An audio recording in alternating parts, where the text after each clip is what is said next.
Hello, I am Khyati, and I am Kshiteissh. and this is the Heythereabaadi Rockstars podcast.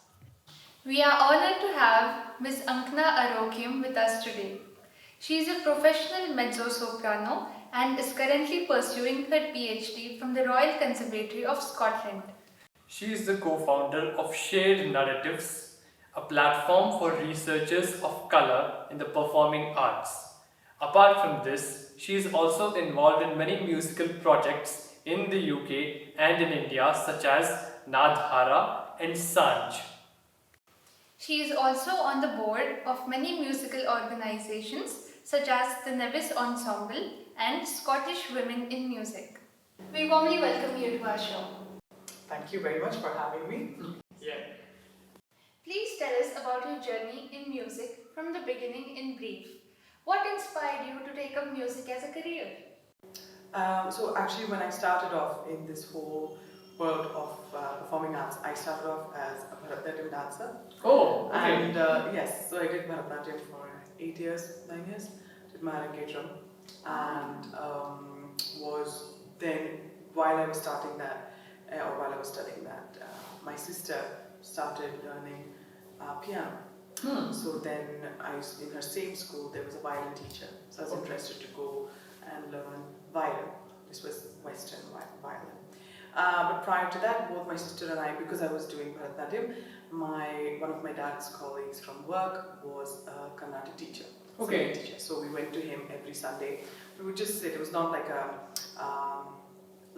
strict, like formal kind of education. You just sit and you would learn new kirtanas and like various just songs, and a lot of improvisation took place in that specific, which I'm really grateful for. And then I did Western violin, and then briefly I also did Carnatic violin. So I took Carnatic violin up, and unfortunately my teacher had to go to America because that's where her children were, so she moved to there, and then I started Western classical violin. And yeah, so that's how like my journey in music began. And of course, growing up, we would sing in church choirs, and my sister, growing up, actually my sister is the singer of the house, and I was the dancer. So I wanted to pursue Bharatanatyam further, and I went to Kshiteissh to give my audition for both for Bharatanatyam and also did singing. And then Leela Sampson was a principal. Then she said, "Oh, you should do singing as well." But while I was doing my Kshiteissh audition, my sister was auditioning for KM. And when she was auditioning to KM, I went along just for laughs, I guess. I just went along, and then they were like, my friends like, "Oh yeah, my younger daughter plays the violin." And they were like, "Oh, they didn't have enough string students," so they were like, "Oh, can she also audition?" And then my parents were like, "But she's come here to join Kshiteissh and stuff." And they're like, "Oh, don't worry, we'll like give you dance classes, we'll provide, like we'll put you in touch with private tutors lessons and stuff for Bharatanatyam." And then I gave my violin audition, and they're like, "Oh, can you also join the program?" So then we took a day to decide, "Oh, what are we going to do? We're going to do dance, we're going to do music." I was like, "Oh, it's fine, like this is," because a lot of the faculty were coming from abroad to KM, we thought that would be a good opportunity to take up. So yes, I took up violin, but then we had a cello teacher in KM who was Scottish and did not have any cello students. So they're like, "Oh, do you want to learn the cello?" And I was like, "What's the cello?" Yeah, a lot of people in India don't know what cello is. I've seen the instrument, but not like in such close proximity. And I saw my cello teacher, Ailey. I saw her playing, and I was like, "Oh my God, this is the most beautiful instrument ever." Yeah, and the way she plays blown it, away by that. Absolutely. And I was like, "Yeah, I want to learn the cello." And by the time I was like 18, 19, that's already quite late to pick up a new instrument. But anyway, I took it up, and my conversations with my teacher, she was like, "If you'd like to do music," at that point I wanted to do music therapy.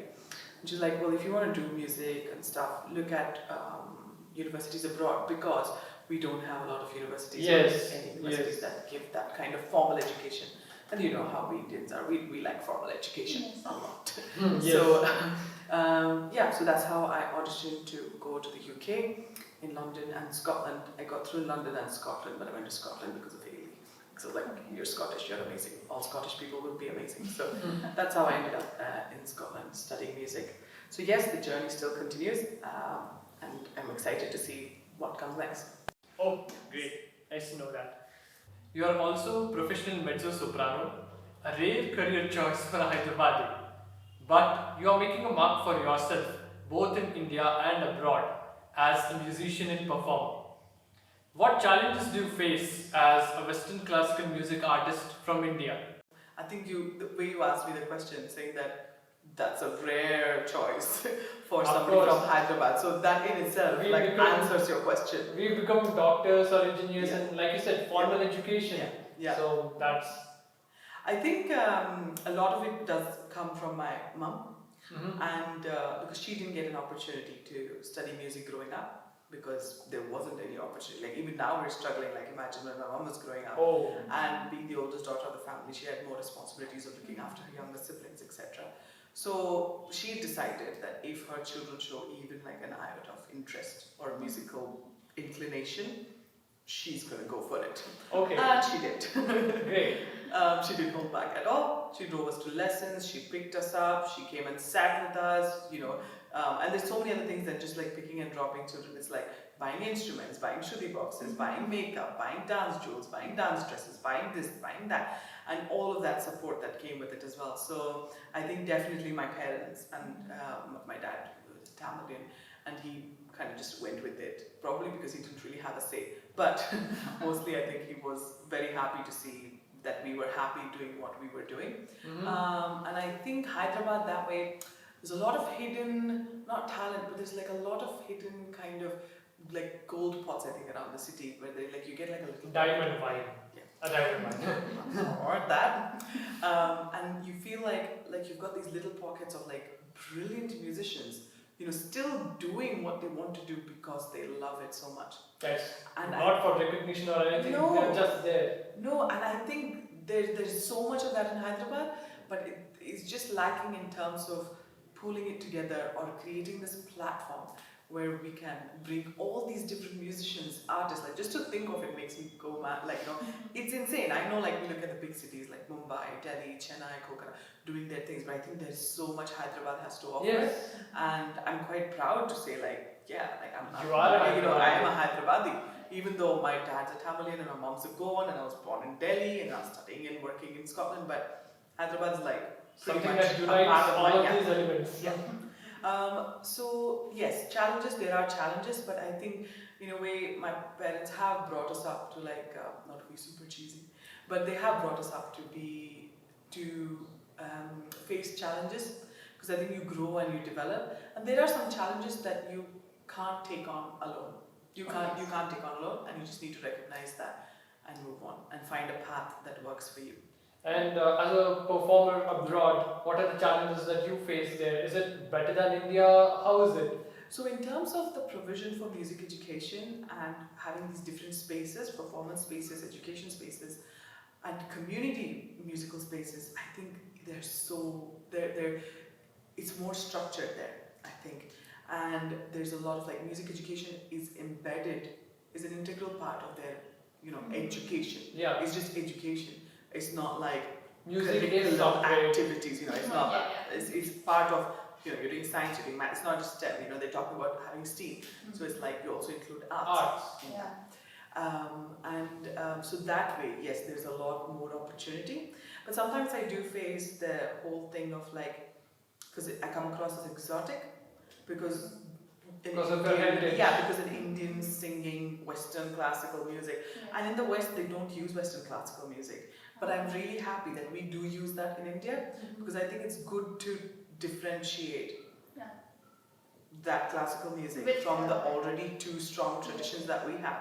Yeah. So it's good to be that's a different classical music.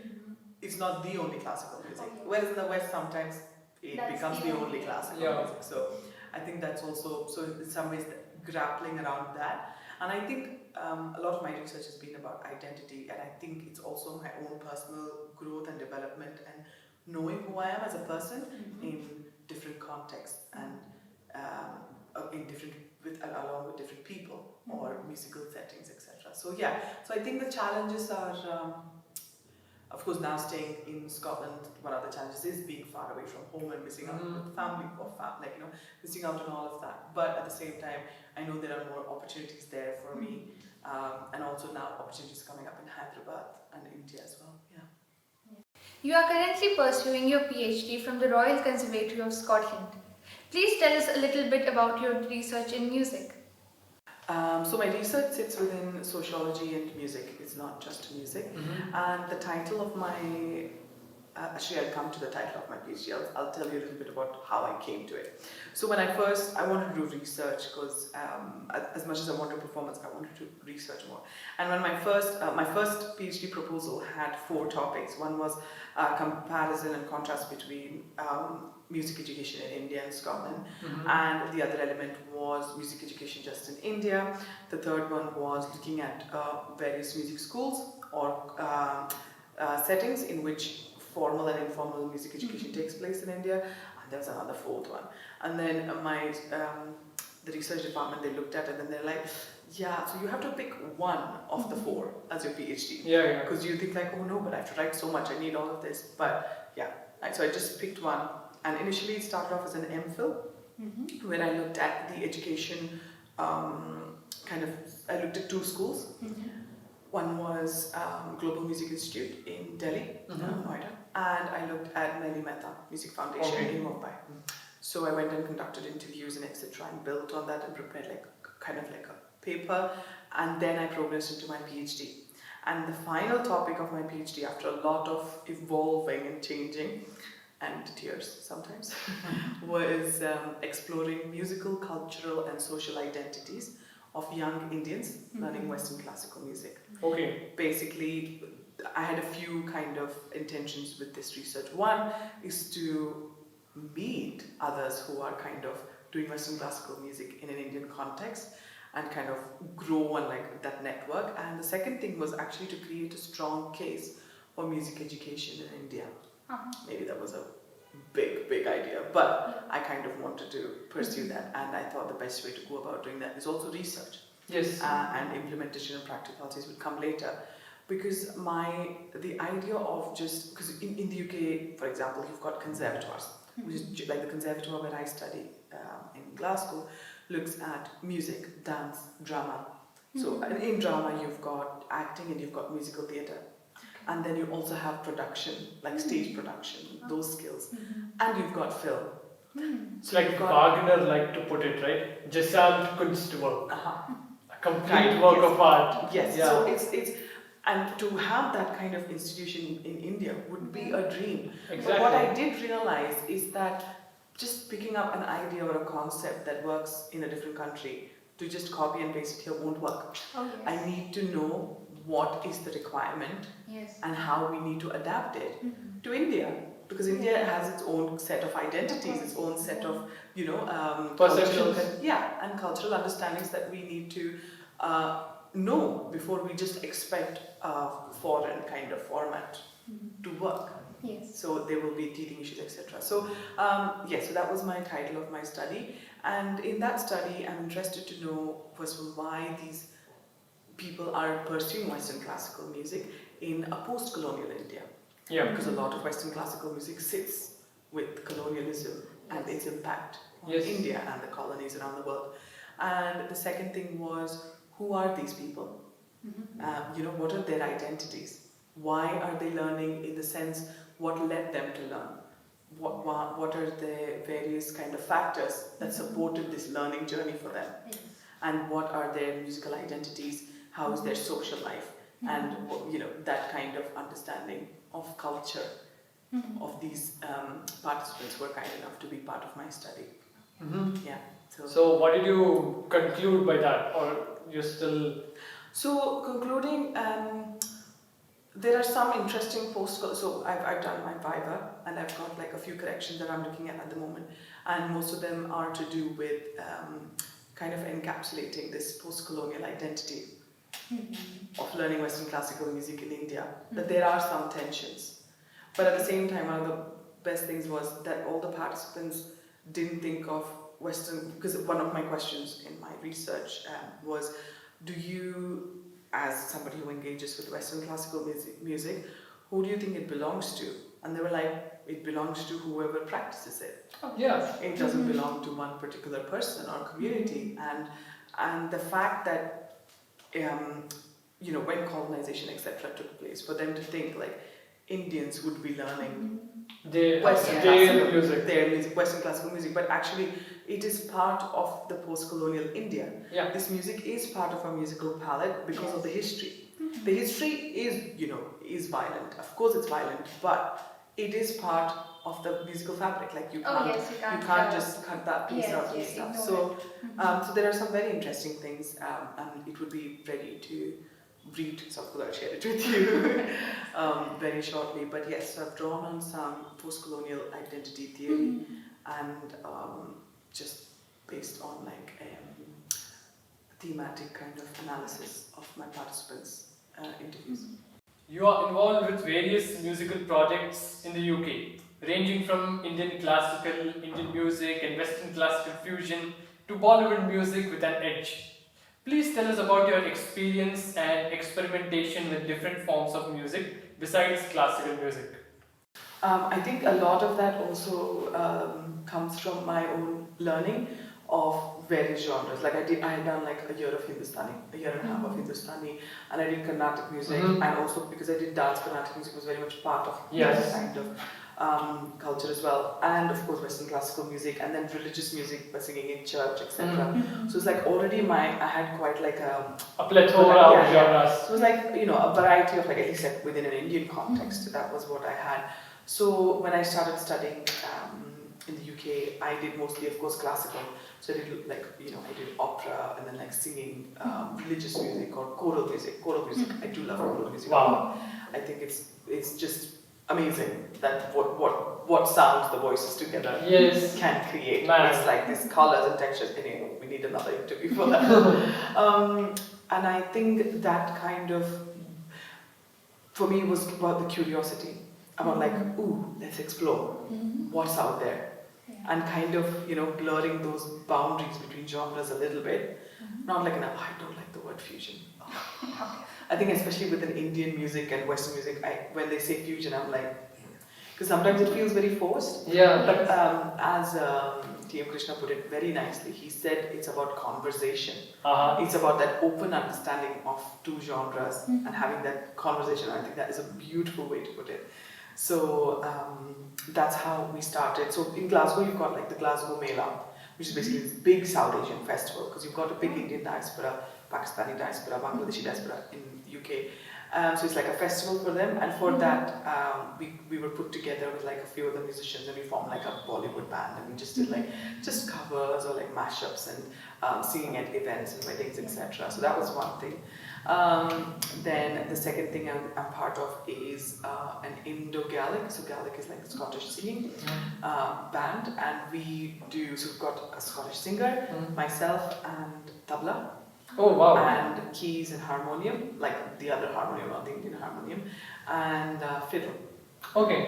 So we're like this Indo-Scottish kind of fusion. Troubadours. Yeah, and so that's one of the things that we do a lot, and that I love the process of that, because we just sit in a room and somebody's like Alistair plays the piano, he just starts playing something.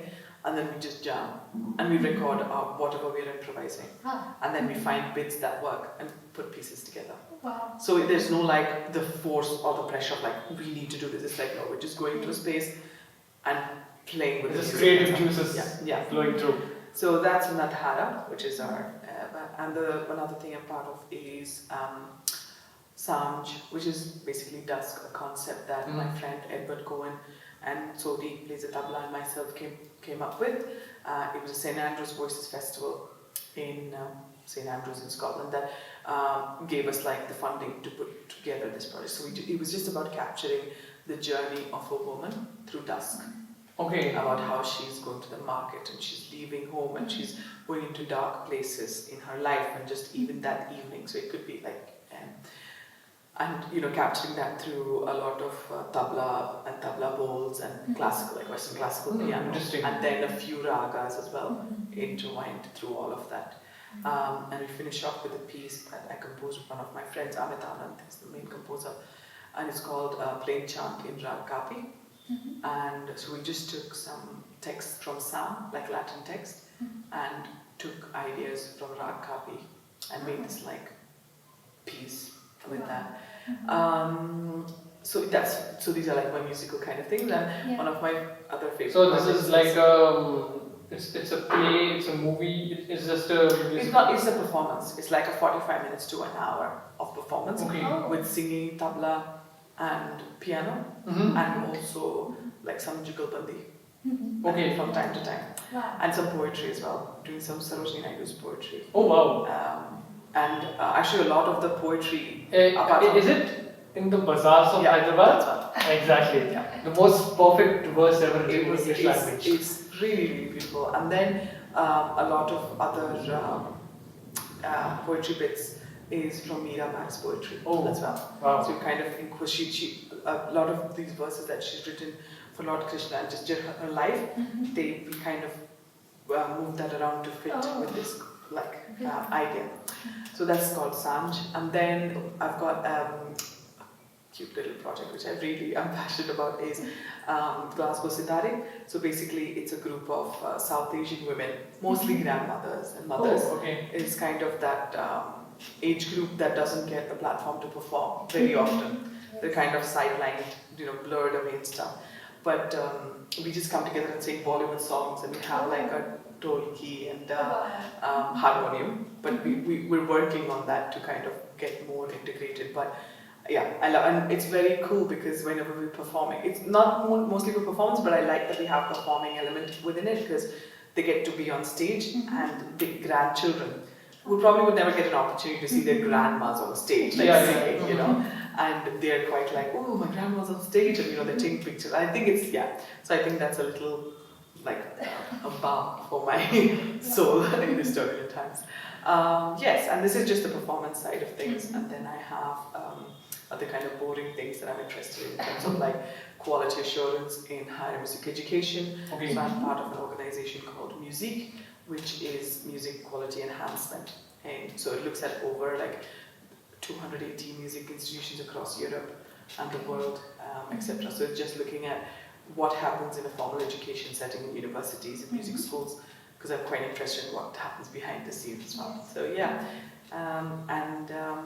in my research, I've co-founded along with my friend Uchenna a platform called Shared Narratives, and it's for researchers of color in the performing arts, because they don't again always get the platform, and it's slightly sidelined. So creating. I think especially in this world, it's so important to everyone, for everyone to have their voice being heard. So it's just that's why we thought we'll have this platform.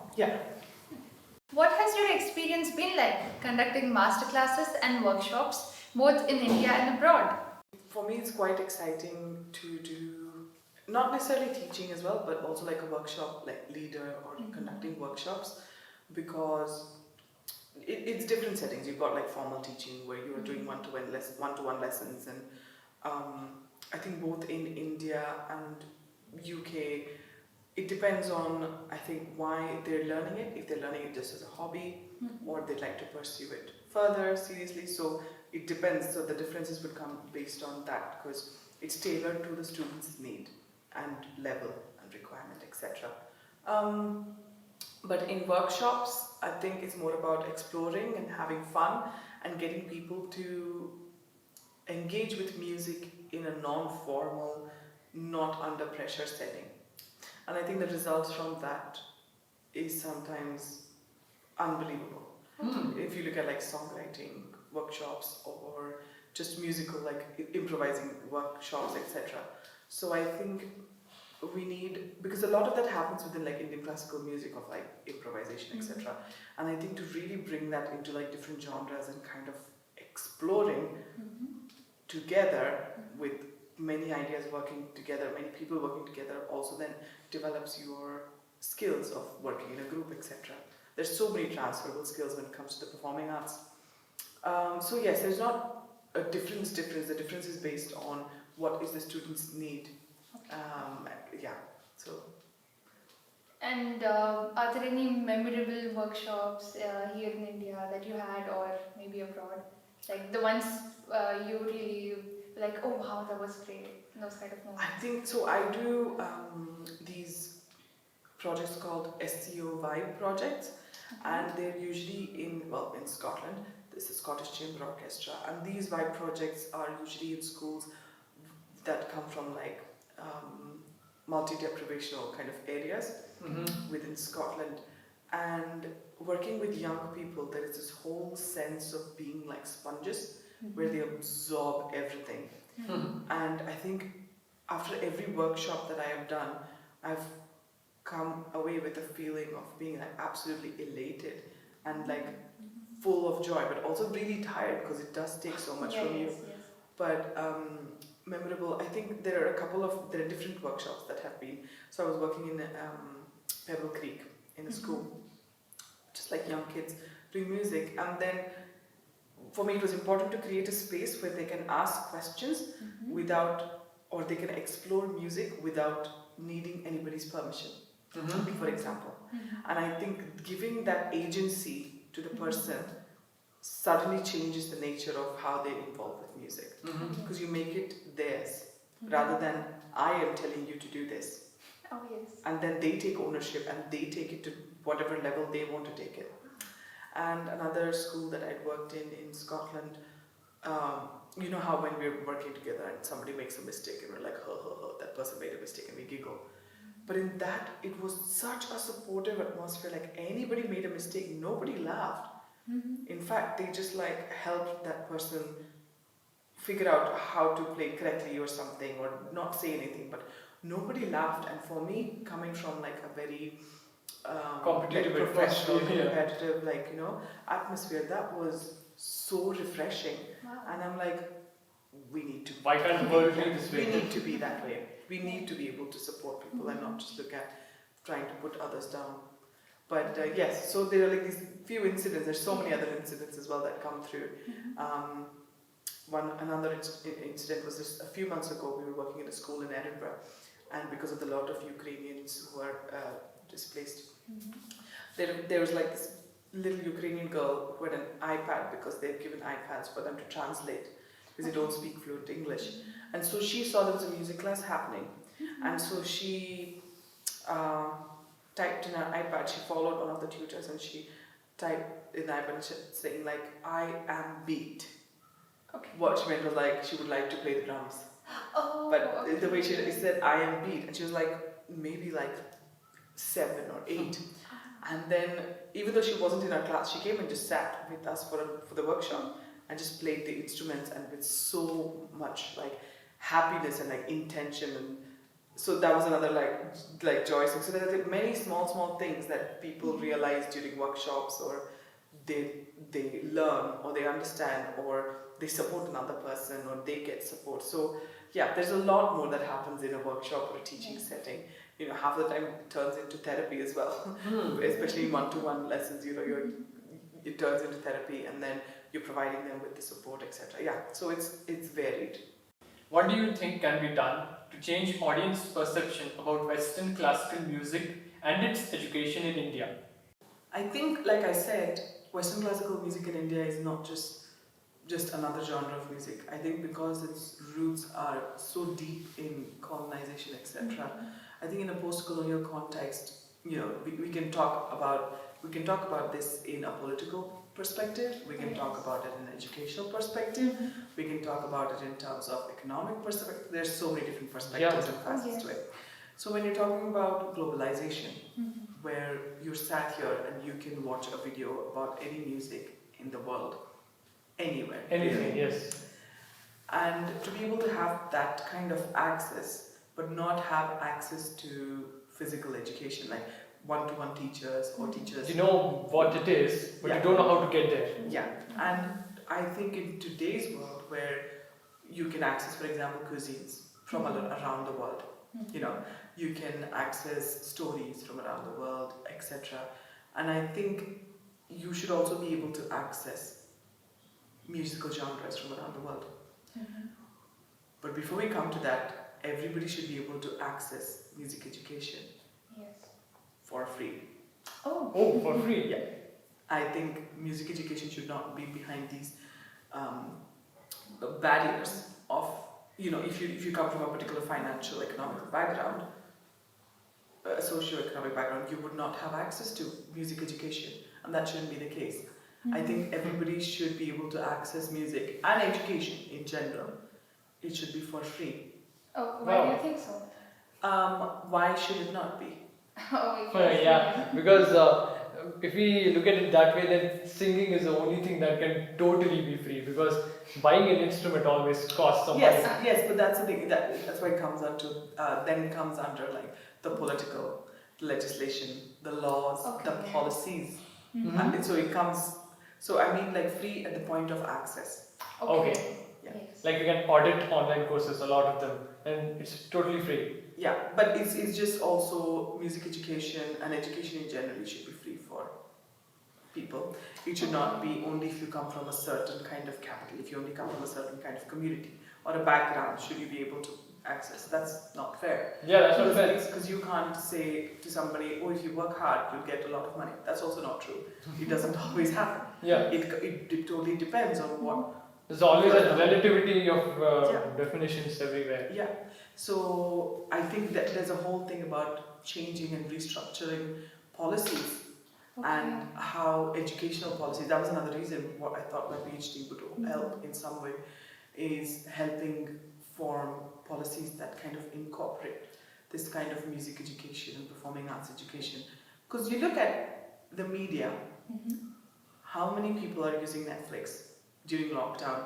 How many people watch YouTube videos? An outrageous number. How many people stream music from various... So you do know that this is a very important part of our livelihood. Wherever you go, if you go to like a hotel or a hospital or a restaurant, there is always music playing. Yes. You're out on the road, there's music playing from the shop. You're at home, you're listening to you're watching a reel or watching a video. Most probably It's got have music in it. So if music is such an integral part of our everyday life, why should people not have access to learn it? And I'm not saying learn music to pursue music. You don't have to. But the same way you learn science, the same way you learn maths, it's also important to learn music. Yeah, to be grateful for what is actually there in the world. Yeah, and the fact that it is also part of your life because you are consuming it. Yes. So And the why not consumption make is it happening, why is it not part of? And again, this sounds super cheesy, but I just am a strong believer that learning performing arts really helps you connect with yourself as a person on various levels, whatever, if you're religious or not religious, doesn't matter. But it helps you connect with who you are, help you understand who you are, and most importantly, really makes you feel empathy, which I think generally in our world is lacking a little bit. And I think learning the performing arts, engaging with it in different settings, really enables you to feel emotions and understand who you are. So that's why I think that music education should be free, should be accessible. And that can be a very good step towards changing perception about this in India. Yeah. So do you plan to work with the government after graduating? So I think now that I've finished, towards the end of my PhD, I'm going to, there are a lot of institutions in India that are kind of working towards it. There's some in Bangalore, in Chennai, Mumbai, Delhi, etc. So it's not about reinventing the wheel all by myself, but it's actually working in collaboration, which is also kind of taking place at the moment. But it's about, the one thing about Western classical musicians in India that I dislike, even I used to be like that, but I kind of understand that's probably not a nice thing to do, is if you're a Western classical musician, you look down on other genres, and you're like, nobody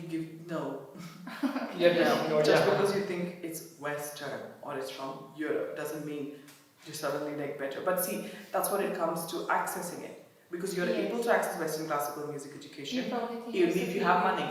Yes. And if you come from a certain background. It's a privilege. And that privilege then makes you believe that this genre is a classical genre.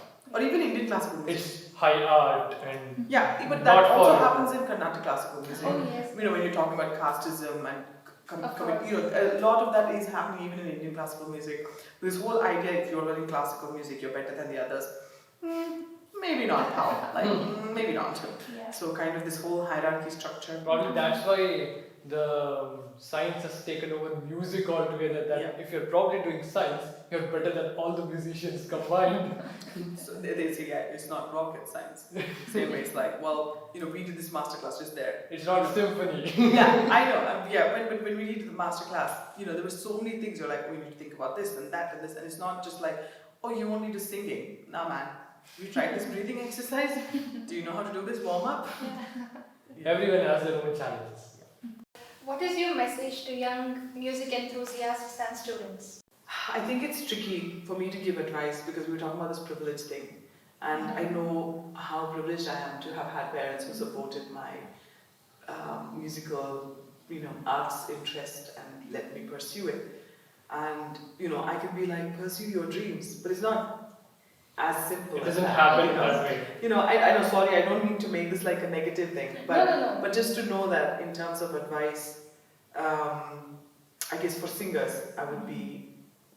advice I can give is actually understanding what your voice is. I am still on that journey. I don't know what I'm still on that journey of, when I work with different genres to understand what my voice can do, is capable of. So if you're already learning music, kind of doing that, having a little bit more fun with your instruments, exploring those sounds, playing with it. Because like I said, with a lot of dedication and discipline, there also should be play in this learning. Yeah. Because then you just develop this serious relationship with music, but actually it's a part of who you are. And It's quite personal. also, you have these funny kind of characteristics that you'd like to, Explore reflect. music. Yeah, in music. Apart from that, I would say that if you are interested in music, a lot of research is required, looking online and see who's there, who's doing what, etc. But just pick up your instrument if you have an instrument and play more and work with other people. I don't really have like one. I wish I could just end with like follow your dreams, but I can't. It's different for everybody.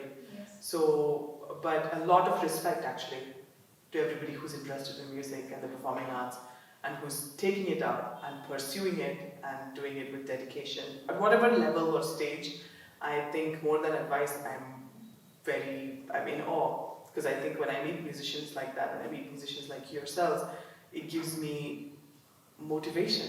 It gives me that joy to know that yes, there are people who are wanting to do this, no matter what the circumstance is, whether or not they come from privilege or underprivileged, that doesn't matter. But at that point, it gives me a lot of joy. So I think know that you are valued, even if you may not seem valued at times because you don't have a lot of people like you around you. But know that there is a lot of value in what you're doing. Thank you, ma'am. Thank you so much for coming on board and sharing your journey. I hope all these points from your journey will be quite insightful for our audience and will give them a lot to learn. So, to end, I'd like to say, Shakespeare once said, if music is a food of love, then play on. Absolutely. Thank you all so much. Good luck. Mhm.